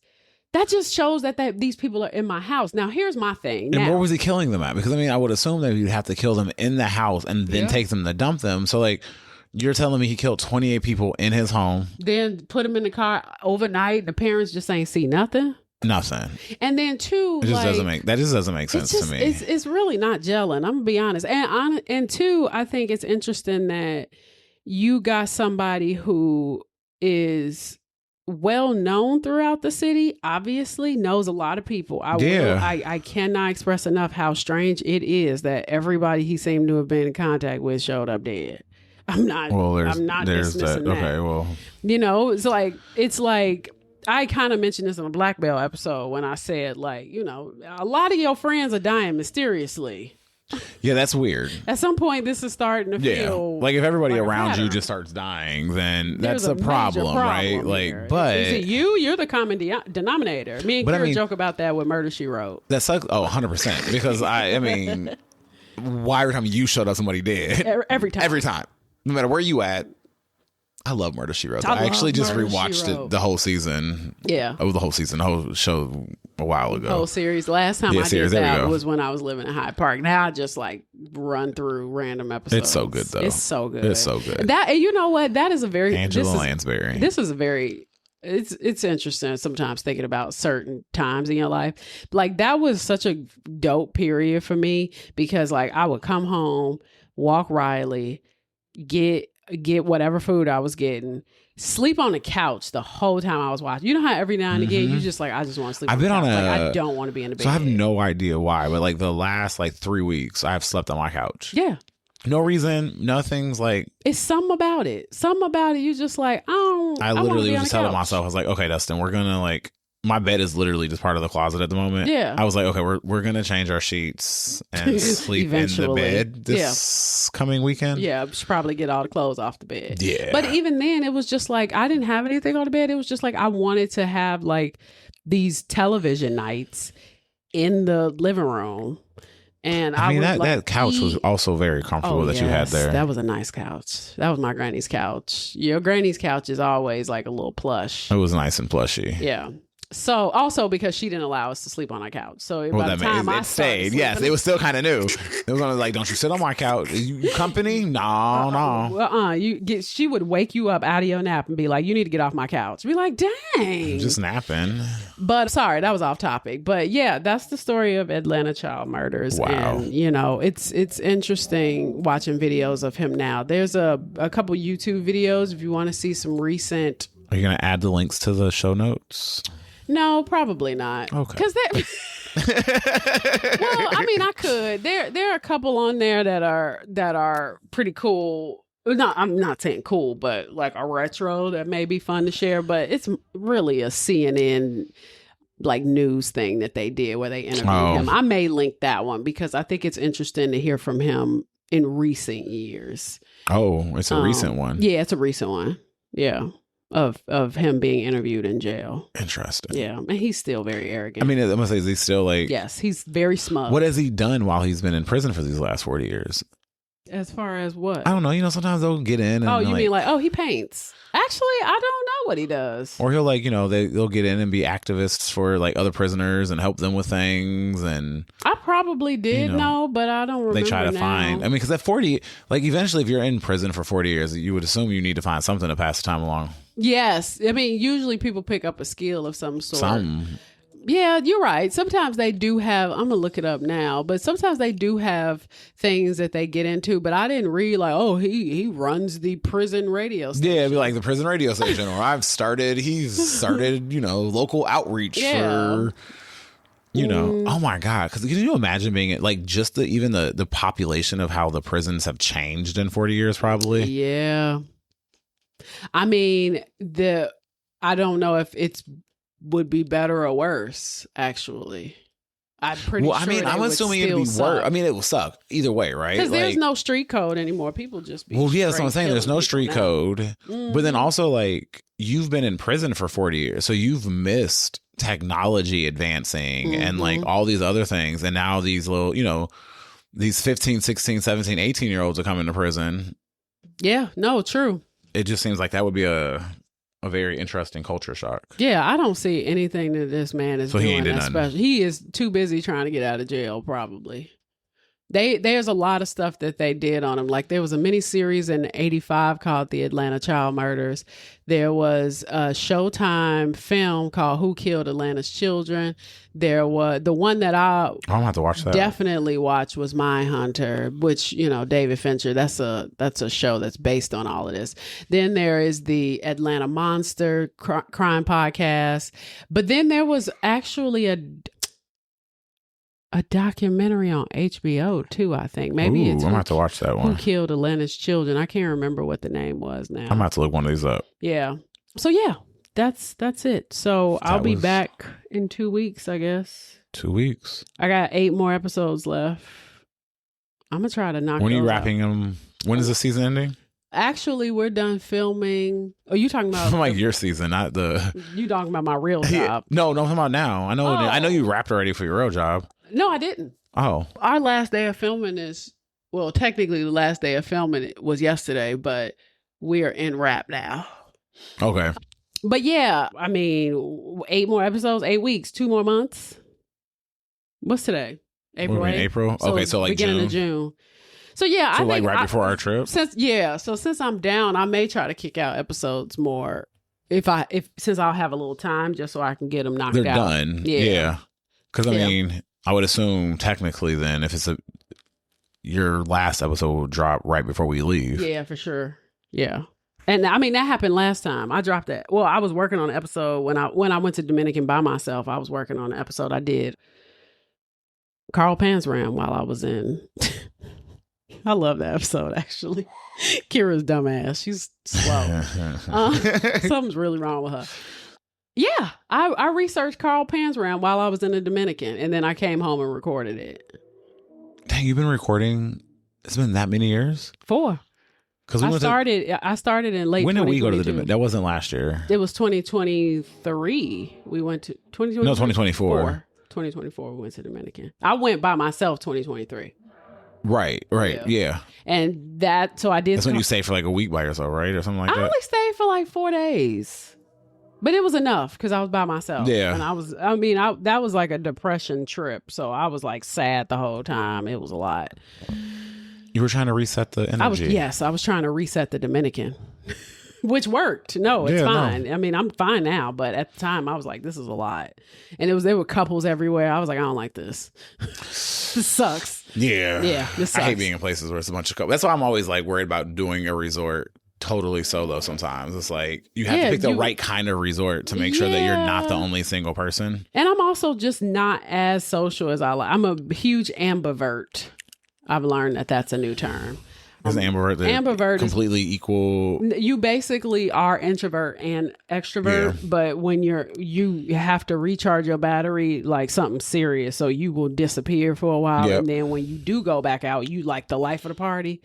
Yeah, you just do it more in waves. Yeah, and so I've learned that I'm more of that. But I will say I lean probably more towards introvert, because when I'm by myself, I'm definitely more introverted than I am extroverted. I thrive off other people's energy. I could get that. I'm a little bit of a leech. I could feel that. Yeah. So, but thank you for joining the pod. I know you just got off work. I've been here all day.